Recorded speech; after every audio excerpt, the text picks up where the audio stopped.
You know, it's funny. When I was first diagnosed with this, I remember laying in the hospital bed and my balance was so off. I just remember thinking that I probably would never ride a bike again.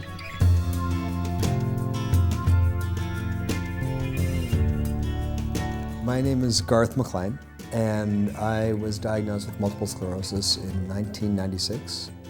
When I was diagnosed, rather than just taking that diagnosis and adopting kind of a victim mentality, it's like, okay, well, what can I actually do to help myself?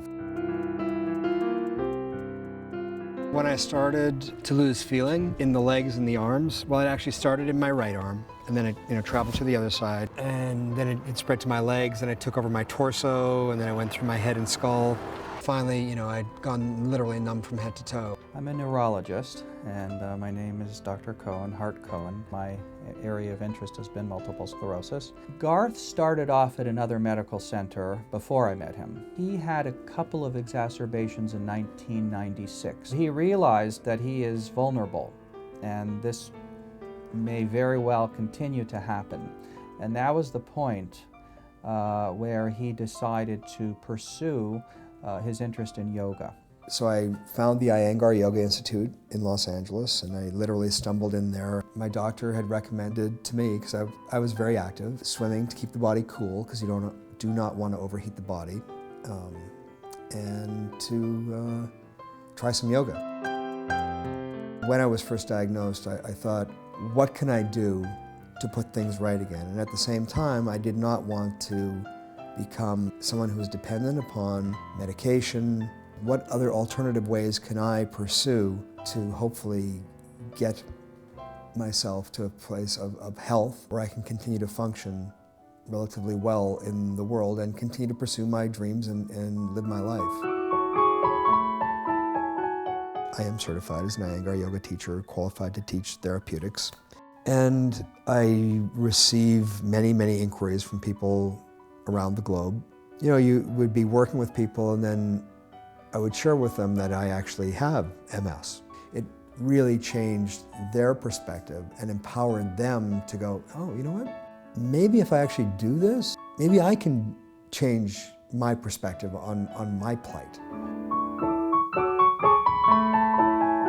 I was diagnosed with relapsing remitting multiple sclerosis. And just to identify what multiple sclerosis is that the immune system attacks the central nervous system. And so the protective coating on the nerves, which is called the myelin sheath, is compromised. I believe that in Iyengar's vision of yoga is to align the body in such a fashion that the body is given the opportunity to begin to heal itself. Seeing the tangible results of yoga really continued to inspire me, because of course the doctors are all saying, oh, you've got to go on the drugs.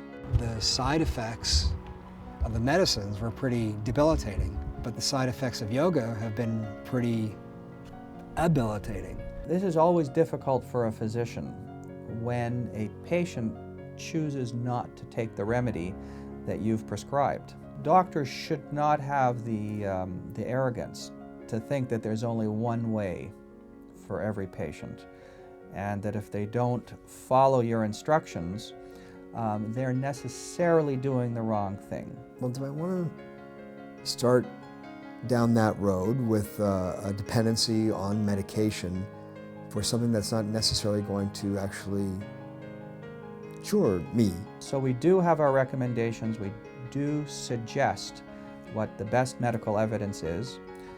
But there are patients who will choose not to follow your remedy. And when I spoke to Iyengar, he said to me, and the words continue to resonate every day, and he said, every day you must walk that fine line between courage and caution. So you have to be courageous enough to take action, but cautious enough to respect what's going on in the body.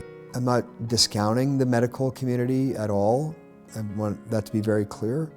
It's like, let me embrace something that's been around a little bit longer and see what happens. I told him, look, if you want to go off the medicine, I do have discomfort with that, because I worry that you've removed from yourself the protection against more episodes.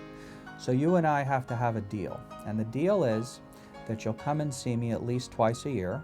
You'll report to me if ever you have new symptoms promptly, and you will have annual MRI scans of your brain.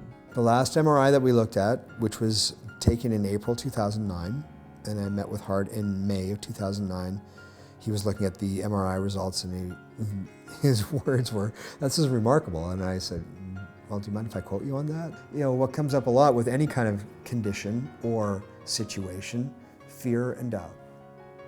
But if you can begin to overcome your fear and doubt, perhaps in a yoga class, or in a yoga practice, or in the way you address it in your physical practice or your body, imagine what you can do with the rest of your life.